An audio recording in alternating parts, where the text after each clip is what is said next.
Hi guys, Peter Finch here down at the Quest Golf Academy, and we have a lesson with Ross Angus, who's drove all the way from Carnoustie for this session, and I think we've made some amazing progress.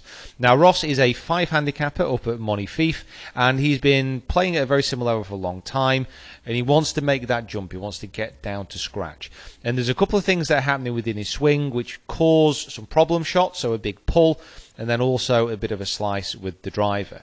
Now we can see from Ross's backswing, and the data was all backing this up as well using the launch monitors, that the top of the backswing was very high. So that left arm in a very high position, right arm coming a long way from the body, and what that caused, as well as a number of other things, is the hands and the club to start moving away from the body even further at the start of the downswing. The hands to get a long way away from the body, and there's only really one thing that can happen here, and that's for the club to swing quite a long way left through the point of impact, but also hit down quite steep onto the ball. And this comes in the second issue that Ross was having, because as he was coming through, instinctively, he's a good player, plays off 5, knew that he was going to be coming in steep, so what did he do? He started to move his body up and out of the way, and started to hit up through impact by flicking the wrists.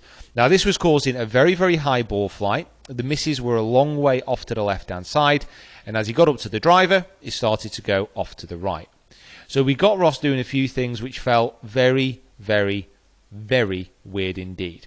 Now the first thing that we did, we got a little bit more control over his right elbow and his right shoulder by doing this little funky drill where he holds on to the elbow with his left hand, moves it up to the top of the swing, and feels like the right elbow is being held in, moved towards his chest, and then the club is a lot more laid off behind him. Now this is a drill I actually used within my own swing quite recently, but for Ross what it really did is it just got the whole backswing a lot more connected, and it really made him feel like this was pretty much half a backswing, and then that elbow was pinched in a long way. It wasn't, but that's what it felt like, and it really gave him a lot more control over the backswing.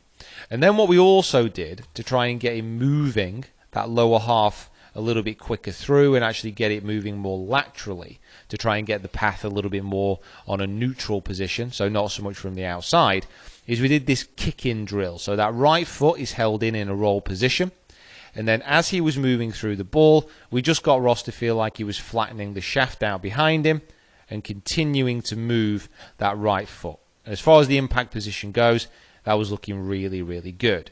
And you can start to see here the difference in the overall technique. It looks incredible. So we look at the old backswing, very high. And this is only half a swing, but you can certainly see the differences that have started to be made here. So a little bit more around the body. The club's still setting up very well.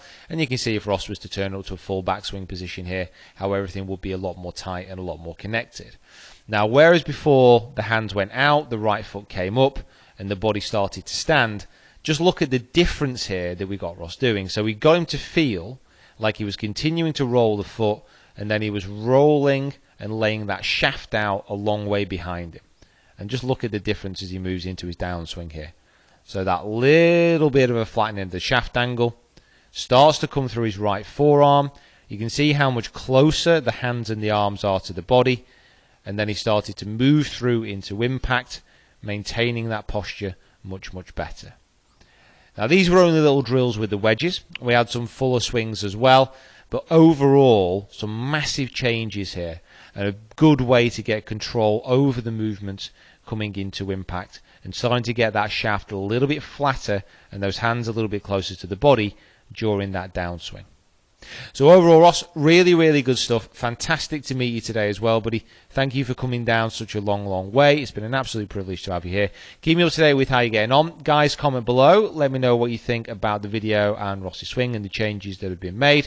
Subscribe to the channel. Make sure you hit that like button, and we will see you down here next time.